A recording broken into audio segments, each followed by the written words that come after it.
Olá, pessoal, tudo bem? Estamos com mais um episódio de Passado, Presente, que a gente discute a regulação de direitos autorais no século XXI, na era da internet.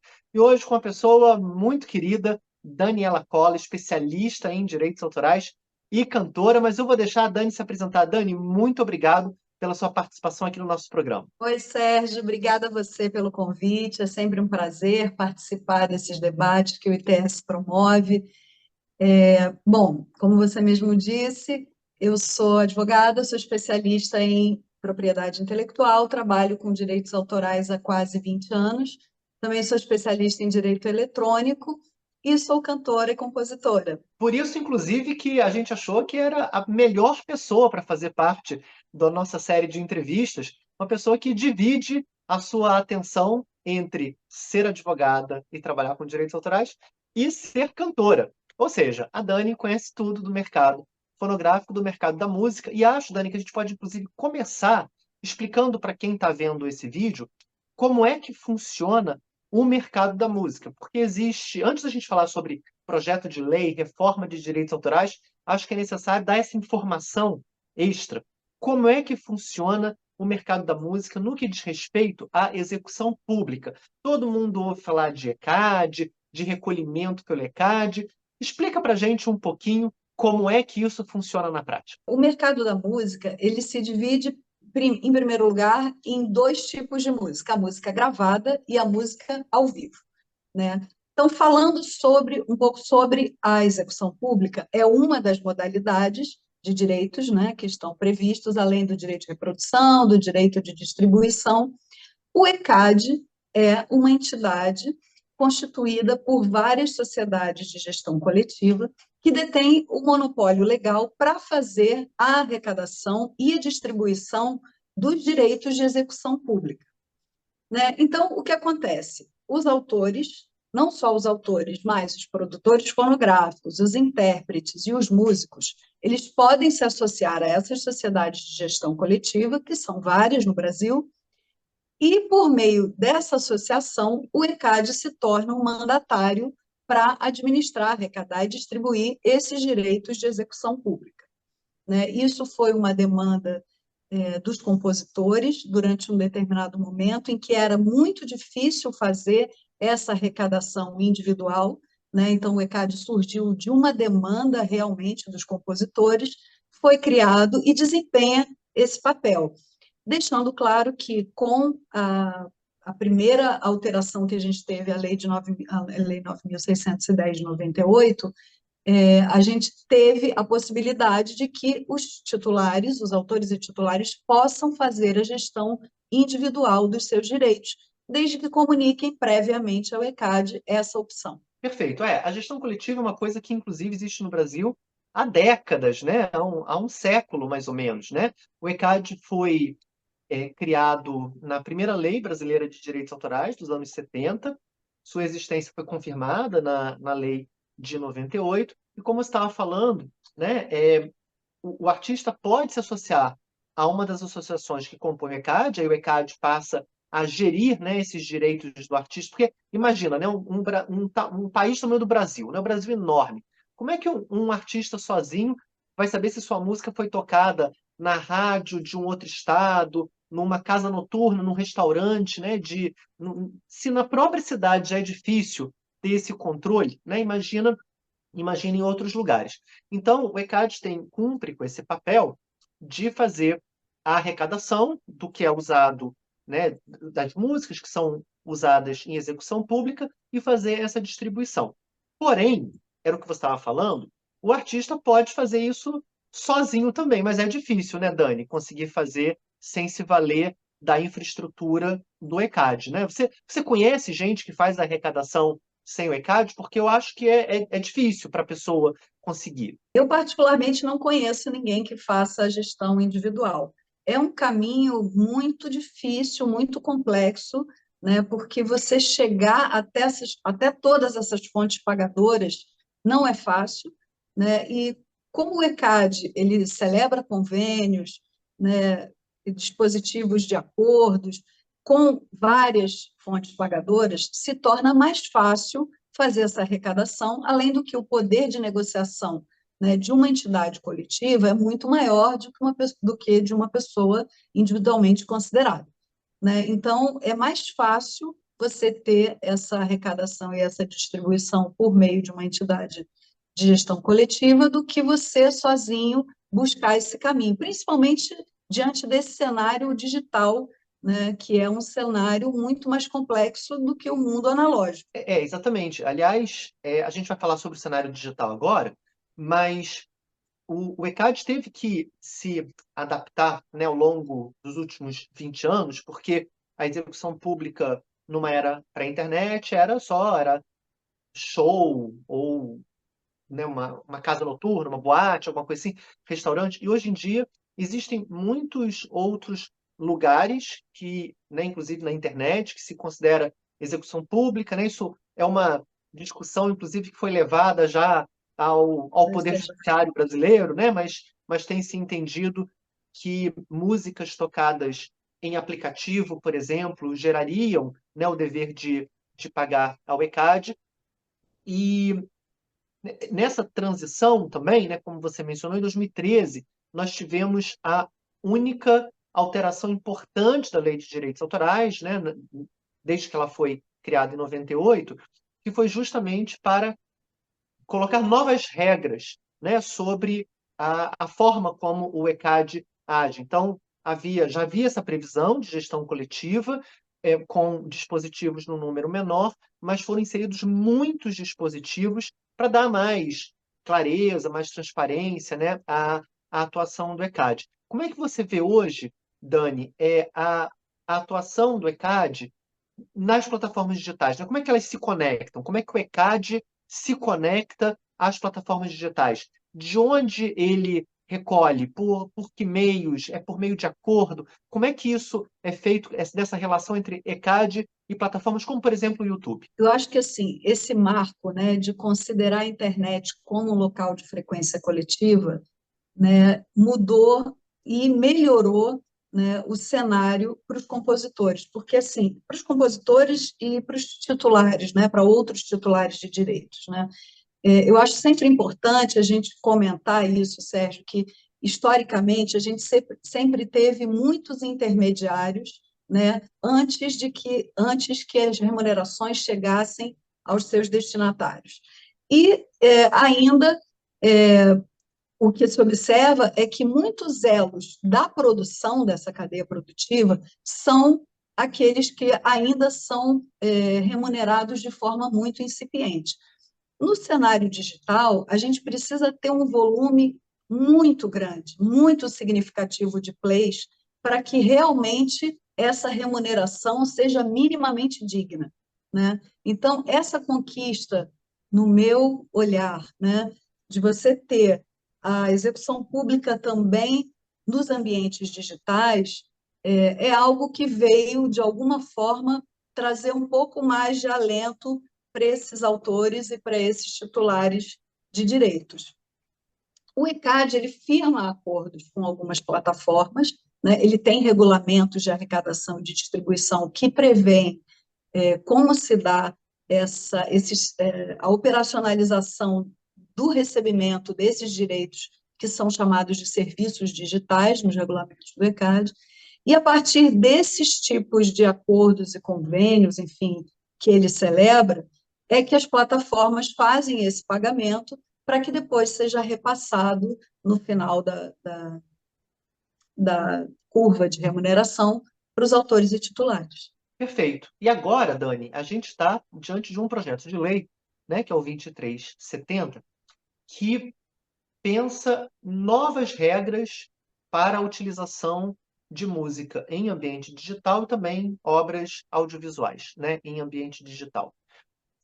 E uma é o que me parece, aí a gente vai conversando, você vai dizendo se a minha impressão está correta, mas o que me parece é que o que a lei prevê nesse momento, o projeto de lei, né, prevê nesse momento, seria uma possibilidade de uso das músicas na internet, porque o que o projeto de lei prevê é que, mesmo que a música tenha sido usada numa plataforma por um terceiro, né, quer dizer, um usuário da plataforma fez o upload ou usou a música num vídeo, né, nessa plataforma, mesmo que o uso não venha da plataforma, porque, por exemplo, no Spotify, a música está ali porque houve uma ação do Spotify para colocar a música à disposição das pessoas que queiram ouvi-la. Mas em plataformas como Instagram, como YouTube, a plataforma, né, o YouTube não colocou aquela música ali. Quem coloca a música ali é o usuário, né, que grava um vídeo e que usa aquela música como, por exemplo, trilha sonora do vídeo. E o que o projeto de lei prevê é que, mesmo que o uso da música tenha sido feito sem a intervenção da plataforma e sem uma prévia autorização por parte da plataforma, isso geraria um direito autoral relacionado ao uso dessa música. É isso mesmo, Dani, que o projeto de lei está prevendo? A minha impressão é a mesma que a sua. Me parece que sim, né? Esse tipo de plataforma é aquela que a gente chama de user-generated content, né? Quer dizer, o conteúdo Isso. é gerado pelo usuário que disponibiliza. Diferentemente dos serviços de música por demanda ou de música e vídeo por demanda, você tem uma ação da pessoa que quer disponibilizar, né, de licenciar aquele conteúdo, passar por uma agregadora, por uma distribuidora digital e só então aquilo chega às plataformas. Nesse caso, a gente tem uma situação em que haverá um pagamento de direito autoral, pelo menos é o que me parece até então, com a redação que está sendo proposta, e que é muito legítimo, né? No meu olhar, isso me parece ser muito legítimo. Uma questão que se coloca é a questão de que essa remuneração poderá se constituir numa autorização para a colocação à disposição das obras ao público, né? E o que é, na verdade, assim, para mim, me parece um pouco díspare do próprio sentido que a lei inicialmente propõe, né? Porque a gente tem como uma regra geral autorização prévia expressa, né? Para que qualquer utilização de obra intelectual seja realizada. Uma seria um contrassenso até pensando na própria natureza da nossa lei brasileira, que é uma lei que é inspirada no direito francês, né? E esse tipo de disposição é um tipo de disposição muito comum em países cuja legislação é inspirada no modelo anglo-saxão, né? Então, essa coisa de você remunerar e essa remuneração ser a autorização independentemente da vontade, me parece algo um pouco difícil de ser palatável pela indústria, assim, né? É difícil, inclusive, na prática, de você tornar efetivo, né, esse direito, né, Sim. de ele se concretizar. Porque, vê se eu estou entendendo corretamente, Dani. É, quando alguém se associa às associações que compõem o ECAD, e, portanto, né, outorga uma procuração, o ECAD age, as associações do ECAD agem em nome desse cantor ou desse compositor, vai haver essa gestão, né, o nome já diz, a gestão coletiva do direito, a pessoa não tem que ficar procurando onde a música foi usada e ela vai receber, né, a depender da forma, da quantidade, da intensidade do uso, recebe lá o valor correspondente. Contudo, quer dizer, essas mesmas pessoas, como você já disse, né, o ECAD já tem acordo com o YouTube, por exemplo, né? Então, músicas que são executadas no YouTube e que digam respeito aos artistas que estão associados às associações que compõem a CAD, já tem uma remuneração.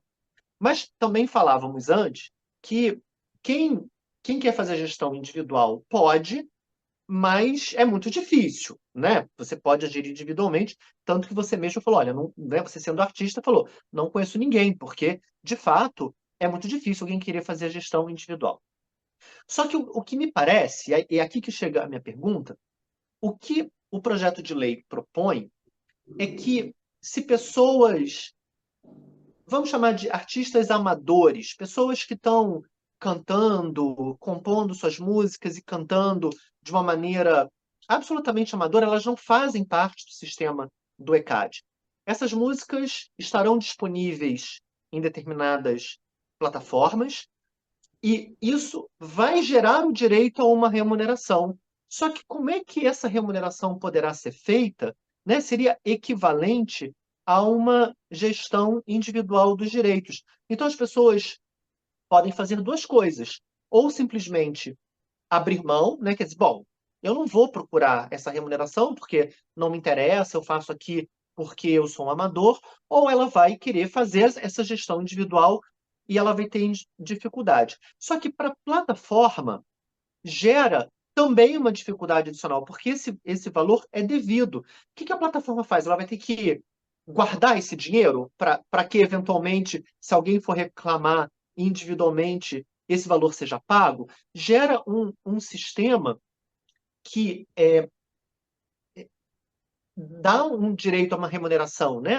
As pessoas que estão colocando suas músicas, músicas fora, vamos chamar assim, fora do sistema de gestão coletiva, mas gera também um dever de pagamento por parte das plataformas que pode ser algum tipo de complicador na administração dos direitos e também da administração financeira, né? É isso mesmo, Dani? Você também vê assim ou você tem uma outra visão sobre o que pode acontecer? Eu acho que é difícil para o artista que quer gerir individualmente seus direitos. A logística disso tudo é muito complicada e vai se tornar também complicada para as plataformas fazerem esse pagamento, né? Tratando-se de gestão individual em determinados casos. Então, assim, precisa de alguma forma encontrar um meio que torne esse caminho mais fácil, porque não será fácil, né? E assim, eu acho também importante a gente sempre mencionar, Sérgio, porque muitas vezes a gente escuta algumas pessoas falando: ah, eu tenho a obra disponibilizada nas plataformas, não recebo os direitos e tudo mais. Mas existem providências que precisam ser tomadas, né, de cunho administrativo para que esse dinheiro chegue também, né? Você precisa cadastrar suas obras, você precisa fazer o ISRC, você precisa percorrer um caminho que torne esse uso documentado de alguma forma para que você possa ter essa obra identificada e remunerada no momento correto, né? Então, assim, esses artistas amadores, né, que você comentou, muitas vezes não adotam essas providências e, mesmo assim, monetizam seus conteúdos, né, muitas vezes com infrações de direitos. Isso tudo é um problema de muito difícil gerenciamento, né? Eu acho que a grande questão no mundo digital é o controle, né? Essa dificuldade de controle de utilização, né? A gente vê, por exemplo, na radiodifusão, a gente tem as chamadas licenças cobertor, né, que são as blanket licenses, em que você confere uma licença global, né, não são licenças individuais pelos autores e titulares, e isso foi uma forma de você conseguir facilitar esse gerenciamento, porque, de alguma forma, ao conceder essas licenças, esses usuários eles podem utilizar um catálogo de obras vasto, depois fazem relatórios, enviam demonstrativos dessa utilização e fazem o pagamento ao ECAD, né? Mas aí a gente precisa lembrar também que muitas vezes esse dinheiro não vai chegar como deveria, porque existe um alto índice de inadimplência. Então, novamente, isso é um cenário que pode se reproduzir também nas plataformas digitais. Então, e da mesma maneira que isso ocorre na radiodifusão, com relação às rádios, a gente tem um cenário parecido com licenças de uso para sincronização em TV. Também foi uma forma que se encontrou de tornar mais otimizada essa utilização das obras com essas licenças globais e um pagamento a posteriori. Então, assim, talvez nesse cenário digital tenha-se que encontrar alguma solução análoga, né? Para que seja mais fácil, porque esse licenciamento individual é muito complexo, né? Ótimo você mencionar isso, porque essa é minha pergunta final para você, que é justamente se você tem, se você pudesse contribuir com um projeto de lei, Você tem alguma ideia, algum caminho? A pergunta é facílima, Dani, é resolver Pergunta o fácil. problema da internet, do direito autoral e da música. Mas você tem alguma pista de como isso seria possível? Eu pergunto isso porque, por exemplo, a minha preocupação, né, pela minha formação, é sempre olhar para as limitações, né, de direitos. A gente tem que respeitar, né, tanto as limitações, tem que respeitar o domínio público, porque a gente tem que lembrar que o direito autoral é sempre vive dessa tensão entre a proteção do autor, né, e dos intérpretes, enfim, dos titulares de direitos conexos, super legítimos, são criadores, merecem o respeito à obra e à remuneração respectiva, mas do outro lado dessa tensão está a sociedade e os interesses coletivos, os interesses sociais, né, que são representados normalmente pelas limitações aos direitos autorais, o direito de citação, o direito de usar pequenos trechos de uma obra em outra, o domínio público, né, que é o final dos direitos patrimoniais, né, o esgotamento dos direitos patrimoniais, que leva à possibilidade de você usar qualquer obra, inclusive com fins comerciais. Então, todo o meu olhar para o direito autoral é atravessado por essa ideia de buscar um equilíbrio. Mas o olhar de cada um de nós é sempre atravessado pelas nossas experiências, né, e por aquilo que a gente acha que é o mais correto. Por isso que, se você puder, eu queria um olhar pessoal seu, de Dani, que é advogada de direito autoral, mas que também é artista. Qual é, qual é o. Se estivesse no seu lugar, eu ia falar: olha, eu acho que qualquer que seja a resposta legal, ela tem que levar em conta as limitações. Eu não consigo pensar numa resposta sem as limitações ou sem os direitos sociais, né, coletivos.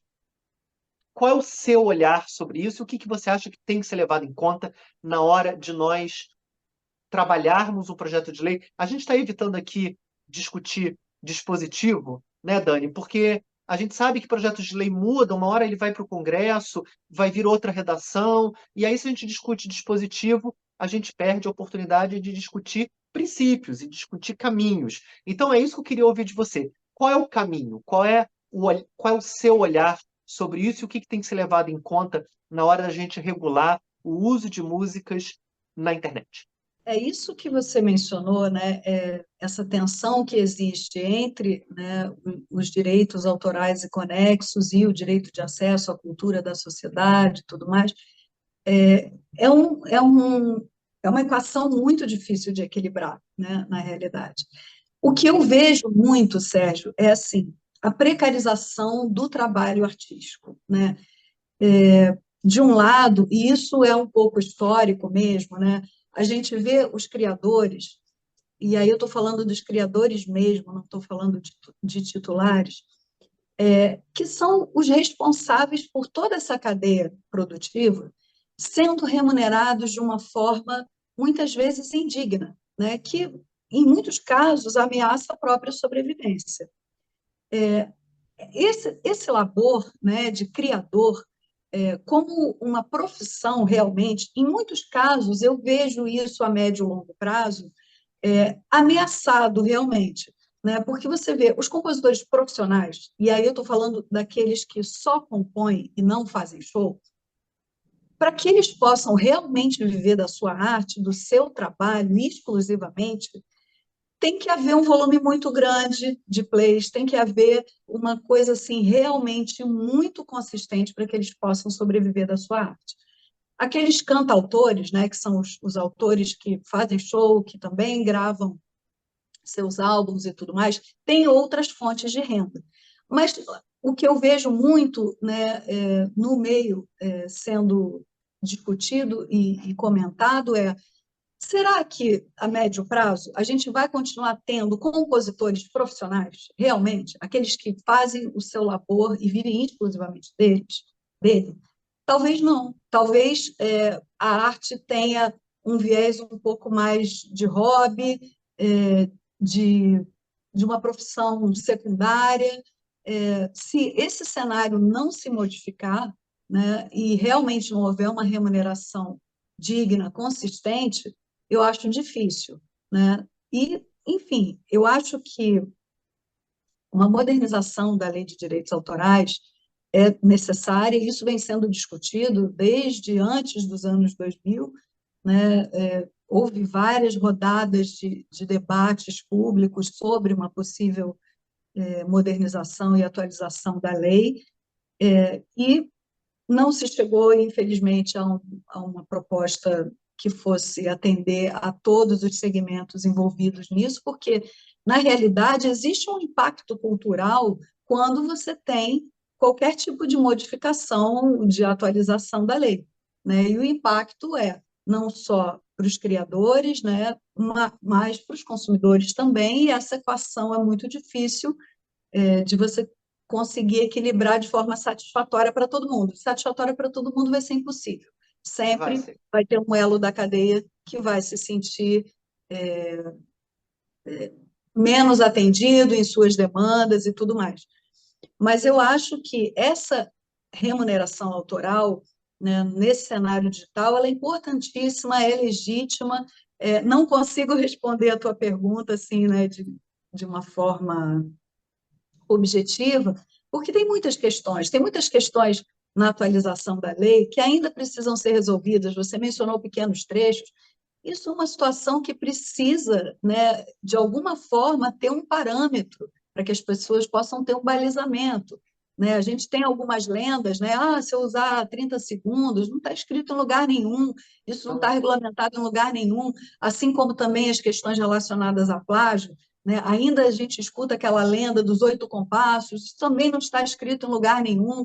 Então, assim, existem parâmetros que precisam estar definidos numa atualização da lei, né? E também obras órfãs e também tantas outras questões relacionadas à prescrição e tudo mais, que são debates antigos e que, de alguma forma, precisam estar contidos em alguma atualização, mas me preocupa também um olhar que seja extremamente casuístico, sabe? Porque a gente sabe que o direito está sempre atrás dos avanços tecnológicos, né? Existe esse descompasso, e talvez a gente se utilizar de normas mais gerais, de princípios, ter cláusulas um pouco mais abertas, possa, de alguma forma, responder também a essas tecnologias futuras que vão chegar, e chegam muito rápido. Né? A gente está num mundo extremamente acelerado, globalizado, hiperconectado, e tudo é muito veloz.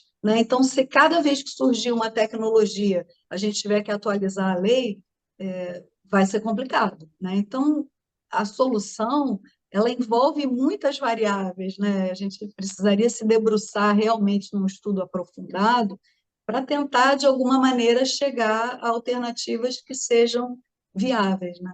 e isso que a gente nem falou em inteligência artificial, né, Dani? Que é Pois é, uma outra super complicação aqui para gente, mas você tem toda a razão. Quanto mais complexo o cenário fica, né? Antes da internet, o cenário já era suficientemente complexo, mas talvez por outros motivos. Mas quando a gente coloca a internet, a discussão se Spotify deve ou não ser considerada execução pública e quais são os acordos feitos entre ECAD e plataformas, isso tudo torna a situação muito mais complexa. E agora o projeto de lei apresenta mais um cenário de complexidade, né, que a gente precisa entender melhor na prática como é que funciona, porque eu acho que nós dois concordamos aqui que é difícil, né, de implementar na prática o que o projeto de lei tá pretendendo. Então a gente precisa talvez de mais debate, de mais conversa, né, para chegar. É impossível agradar todo mundo. Sempre algum grupo, como você disse, vai se sentir desprestigiado, não atendido, mas é assim mesmo. A gente tem que chegar ao pacto que seja melhor para maior número de pessoas, né, que atenda melhor o mercado e as circunstâncias e o momento em que a gente vive. Dani, que mais você gostaria de falar antes da gente encerrar? eu acho que tem um ponto do projeto que é interessante, né? Que é esse de definitivamente, apesar da gente ter uma decisão, né, consolidada do STJ com relação à internet como sendo um local de frequência coletiva e tudo mais, no projeto isso efetivamente vai passar a estar expresso, se for aprovado como, né, está sendo proposto. Né? Isso eu acho interessante, e novamente pensar que é muito difícil a gente ficar dependendo de interpretações judiciais, Muito. jurisprudenciais da norma para que determinados litígios sejam resolvidos e que a gente tenha entendimentos para que possa para que a coisa possa andar, né? Na verdade, esse caminho é um caminho muito árduo, muito difícil, e a gente precisa ter alguns entendimentos pacificados e expressos na lei para que a gente tenha mais segurança jurídica para todos os atores desses cenários, não só o musical, mas o audiovisual também passa por muitos questionamentos e inseguranças que precisam, de alguma forma, serem resolvidas, né? Perfeito. Eu acho que é exatamente isso. Não poderíamos terminar de maneira melhor. Dani, muito obrigado mais uma vez pela sua participação. Tenho certeza que todo mundo que nos viu e nos ouviu aqui aprendeu muito com você, como eu sempre aprendo também quando nós estamos juntos. Sérgio, queria te agradecer imensamente, né? Da mesma forma, eu aprendo diariamente com você. É um prazer ter você não só como um colega, mas mais do que isso, um amigo, uma pessoa que eu tenho um carinho gigante. As nossas trocas são sempre muito enriquecedoras, né? Então, eu estou sempre à disposição para o que você precisar. É um enorme prazer e eu tenho uma admiração profunda por você, pelo teu trabalho, pela forma com que você conduz as discussões de uma maneira sempre muito elegante e muito generosa. Então, é isso. A admiração é recíproca, Dani, e espero que nós estejamos juntos em breve em mais atividades assim. E encerramos por hoje esse episódio do Passado Presente, conversa sobre direitos autorais. E em breve, mais um episódio para a gente continuar discutindo como o direito autoral tem sido regulado no século XXI. Muito obrigado, pessoal. Até a próxima.